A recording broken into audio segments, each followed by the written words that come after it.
an-nadharu ila ma la yajuzu an-nadharu ilaih. Memandang kepada apa-apa yang tidak boleh dipandang. Kal amrat wa ghairih, melihat kepada laki-laki yang amrat. Apa itu laki-laki yang amrat? Laki-laki cantik.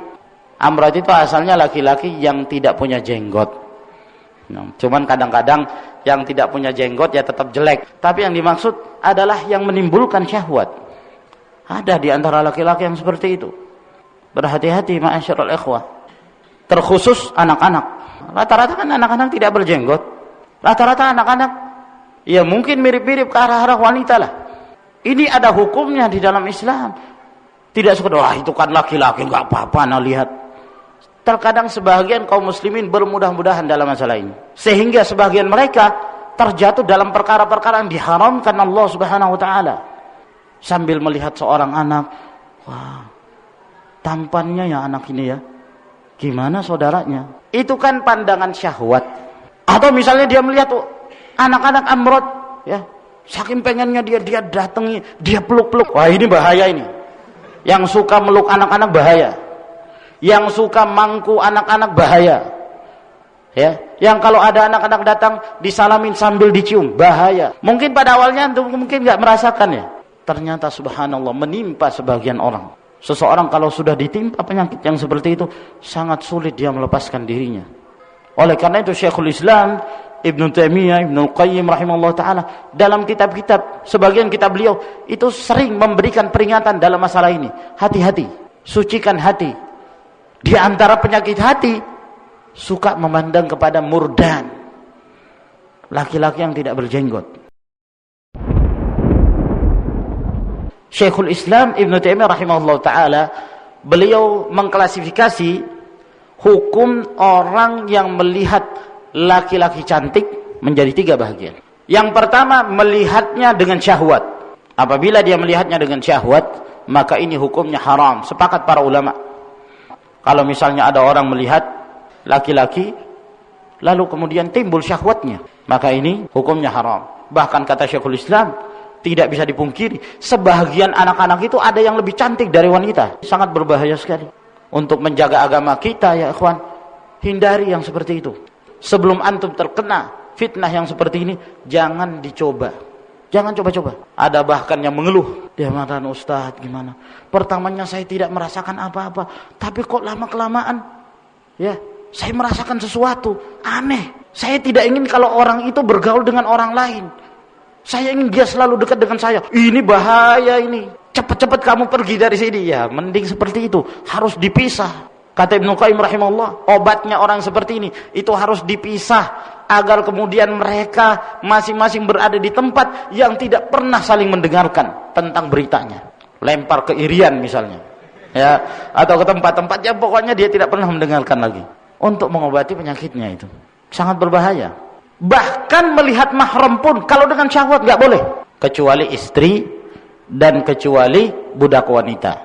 Yang kedua, melihat tanpa syahwat dan sama sekali tidak perasaan, dan dia tidak mengkhawatirkan dirinya.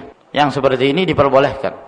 Dan itulah keadaan para sahabat radhiyallahu taala anhum, yang mereka memiliki keimanan ya dan ketakwaan kepada Allah Subhanahu wa taala yang memalingkan mereka dari perkara tersebut.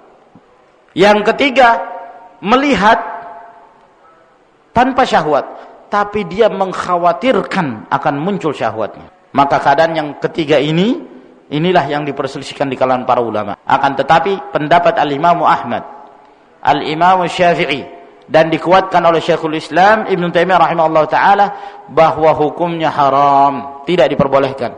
Dalam rangka untuk menutup pintu jangan sampai dia terjumus ke dalam perbuatan diharamkan. Maka apabila ma'asyiral ikhwah rahimakumullah, kita melihat seorang anak lalu kemudian timbul syahwat, cepat-cepat palingkan, cepat-cepat pergi, karena dikhawatirkan kelamaan akan dapat menimbulkan fitnah, penyakit dalam hati.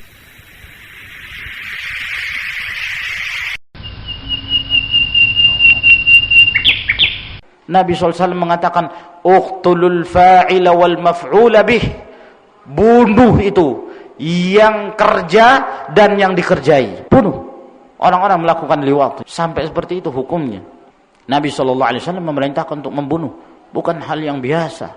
Dosanya sangat besar di sisi Allah Subhanahu wa taala. Kenapa tidak memilih alternatif yang telah diajarkan oleh Nabi SAW?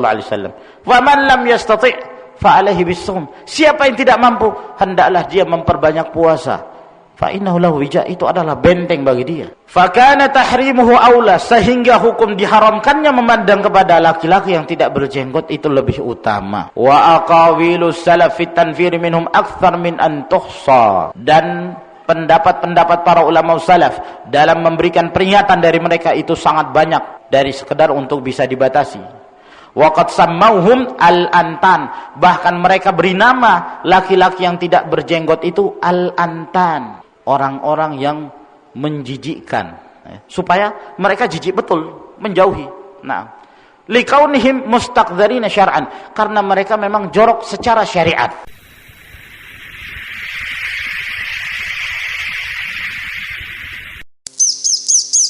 Fa inna an-nadhara ila al-amradil hasan min ghairi hajatin haram. Sesungguhnya memandang kepada laki-laki yang cantik dengan tanpa ada kebutuhan hukumnya haram.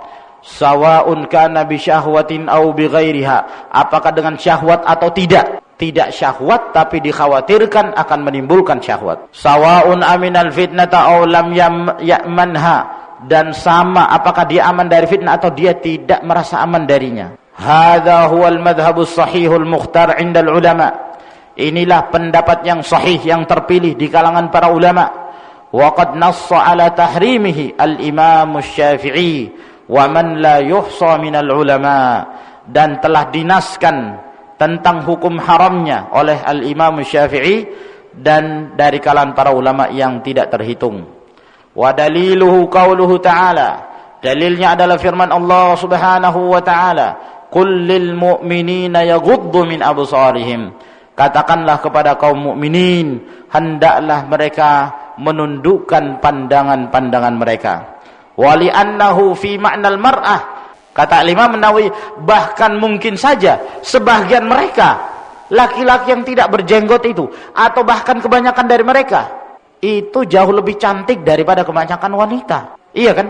Wa yatamakkanu min asbabir ribati fi, dan memungkinkan bagi dia untuk melakukan sebab-sebab yang diragukan padanya. Wa yatasahhalu min turuqis syarri fi haqqi, dan lebih mudah dia untuk melakukan jalan-jalan untuk melakukan kejahatan pada anak-anak itu, pada laki-laki yang tidak berjenggot. Ma la yatasahhalu fi haqqil mar'ah, apa-apa yang tidak memudahkan bagi dia terhadap wanita. Mungkin terhadap wanita sulit bagi dia untuk mendekati, takut ketahuan. Mendekat saja sudah takut ketahuan. Mau menikahi enggak punya uang, akhirnya cari jalan lain. Waliyadzubillah. Di antara mereka ada yang memilih alternatif yang tidak dipilihkan oleh mereka dari Nabi sallallahu alaihi wasallam. Ada yang onani, istimna, ada yang lebih daripada itu.